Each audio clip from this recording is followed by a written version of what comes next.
দর্শক, এই পর্যায়ে ডেঙ্গু পরিস্থিতির খবরাখবর জানাবো। বিস্তারিত জানাতে ঝালকাঠি থেকে আমাদের সাথে যুক্ত হচ্ছেন সহকর্মী রতন আচার্য। রতন, জেলার ডেঙ্গু পরিস্থিতি জানাবেন আমাদের। জয়, আসলে এই ডেঙ্গুটা বর্ষার সিজনে হলেও এখন কিন্তু সিজন ছাড়াই আসলে ডেঙ্গু শুরু হয়েছে। ঝালকাঠিতে প্রতিদিনই বাড়ছে ডেঙ্গু রোগীর যে রোগী রয়েছে সেই ডেঙ্গু রোগী। ঝালকাঠি জেলার বিভিন্ন হাসপাতালে এখন পর্যন্ত এই বছরে 444 জন রোগী চিকিৎসা নিয়েছেন।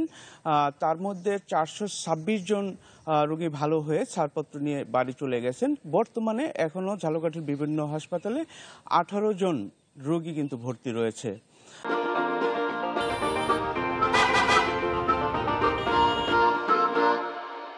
আমরা ডাক্তারদের সাথে কথা বলেছি, তারা বলছে যে আসলে জনগণের একটু সচেতনতা দরকার। সচেতন থাকলে ডেঙ্গু রোগ একটু কমতে পারে। মশারি টানিয়ে কিন্তু আসলে ঘুমানোর কথা বলেছে। এছাড়া যে পৌরবাসী রয়েছে, ঝালকাঠির পৌরবাসী রয়েছে, তারা কিন্তু বলছে যে আসলে পৌরসভার পক্ষ থেকে এই মশা নিধনের তেমন কোনো সুব্যবস্থা তারা দেখেননি।